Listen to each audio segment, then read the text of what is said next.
ছবি তোলার জন্য 5 জন বালিকা একটি বেঞ্চে এমনভাবে বসলো যাতে সীমা রানীর বাম দিকে এবং বিন্দুর ডান দিকে থাকে। মেরি যেন রানীর ডান দিকে থাকে। রীতা থাকবে রানী ও মেরির মধ্যখানে। রীতার অব্যবহৃত ডান দিকে কে বসবে সেটা জানতে চেয়েছে। তাহলে এখানে 5 জন লোক আছে, 5টা একটা বেঞ্চ আছে, বেঞ্চে 5টা সিট আছে, 5টা সিটে 5 জন বসবে। কিন্তু এখানে আমাদের ডাইরেক্ট কিছু বলে দেয়নি, ওই জন্য আমরা এখান থেকে স্টার্টিংটা এরমভাবে করবো। আমাকে আগে দেখো, প্রথমে বলেছে রীতা থাকবে রানী ও মেরির মধ্যখানে। তাহলে আমরা এখানে লিখে নিই রীতা থাকবে রানী মেরির মধ্যখানে। রানী রীতার কোন দিকে থাকবে আর মেরির কোন দিকে থাকবে সেটা বলে দেয়নি। তাহলে আমরা রীতার ডান দিকেও রানী থাকতে পারে, আবার বাম দিকেও থাকতে পারে। তাহলে বাম দিকে মেরি রেখেছি আমি এবারে। আর দ্বিতীয় কন্ডিশনে কি করেছি, আমরা রীতাকে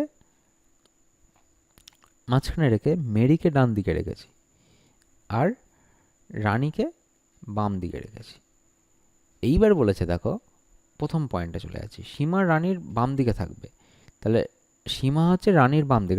আমরা ধরে নিয়েছি যে এরা সবাই উত্তর দিক মুখ করে বসে আছে, ঠিক আছে? তো এখানে কোনো মেনশন করে দেয়নি যে এরা দক্ষিণ দিক মুখ করে আছে না উত্তর দিক মুখ করে আছে। তো আমরা ধরে নিয়েছি এরা উত্তর দিক মুখ করে রয়েছে, ঠিক আছে?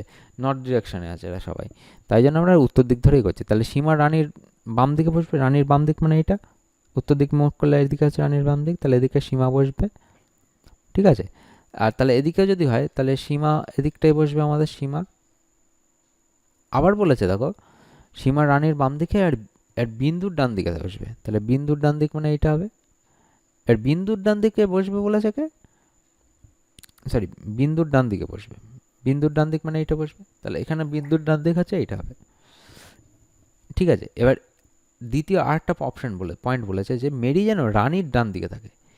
এই মেরি যেন রানীর ডান দিকে থাকে। তাহলে এখানে এই অপশনটা দেখো, মেরি রানীর ডান দিকে নেই, বাম দিকে আছে। তাহলে এইটা হচ্ছে আমাদের এরর পার্ট হবে, ভুল। তাহলে এটা আমাদের রাইট অপশন। অ্যারেঞ্জমেন্ট এটা রাইট হচ্ছে, বিন্দু, সীমা, রানী, রীতা, মেরি, 5 জন হয়ে গেল আমাদের। 1 2 3 4 5। এবার বলেছে রীতার অব্যবহৃত ডান দিকে কে বসবে। রীতার অব্যবহৃত ডান দিক, তাহলে রীতার অব্যবহৃত ডান দিক মানে এই দিকটা বোঝাচ্ছে, রীতার ডান দিক মানে এইটা। তো তাহলে এদিকে কে বসবে, মেরি।